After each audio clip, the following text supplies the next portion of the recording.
from the battle against bovine TB.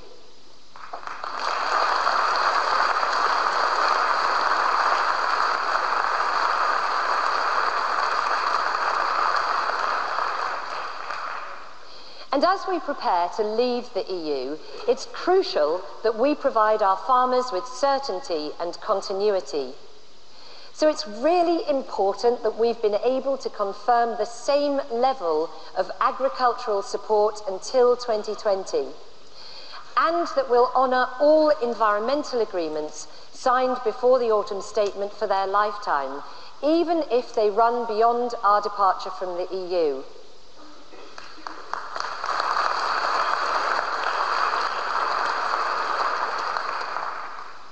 Our farmers, our fishermen, and our food producers have a proud heritage, and I'm convinced that outside the EU, they have an even brighter future.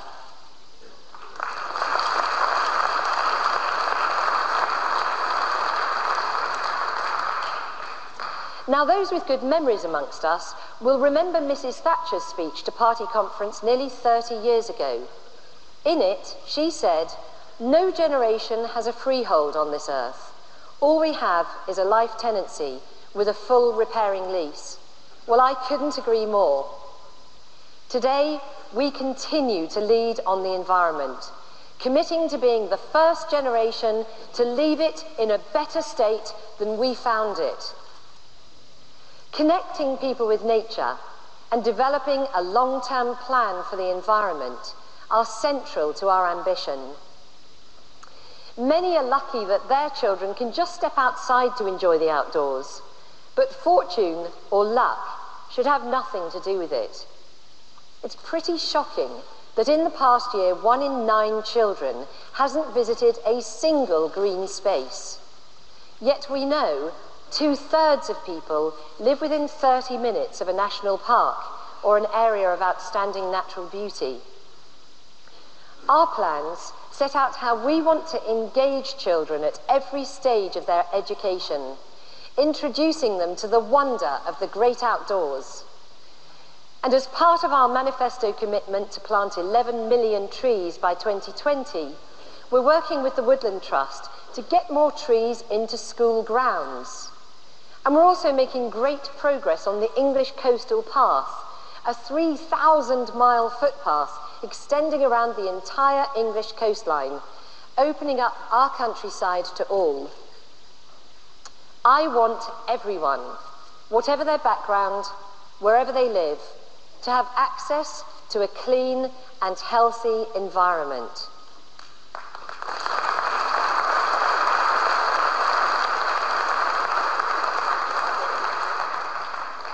By tackling problems of air quality and cleaning up our rivers and beaches, we can have an environment that works for everyone. And as well as connecting people with nature, we're taking action on the environment as a whole. Our national pollinator strategy will help support our bees and pollinators, who are crucial to our environment and to our food. The 5p charge on plastic bags will see 6 billion fewer bags in circulation this year, reducing the litter on our streets and the amount of plastic in our rivers and seas. And in the coming weeks, I'll be taking steps to ban the use of microbeads in cosmetics and personal care products.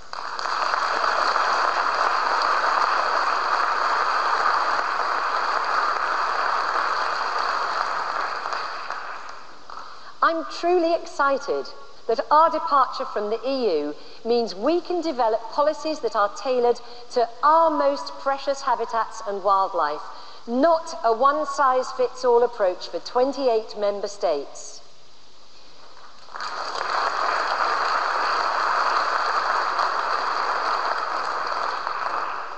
And it's this opportunity we'll be seizing as we work on our ambitious 25-year plan for the environment, using nature's own building blocks of water catchments and landscapes to benefit our plants and animals. And globally, I want to see us playing an even greater leadership role.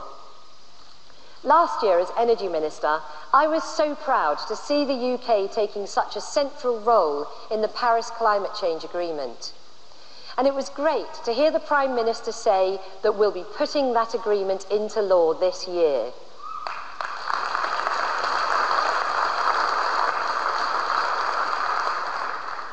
Two weeks ago, I announced our intention to ban the trade in modern-day ivory. This will make the UK's rules some of the toughest in the world and help to ensure that the majestic elephant is around for centuries to come and not consigned to the museum or to the history books.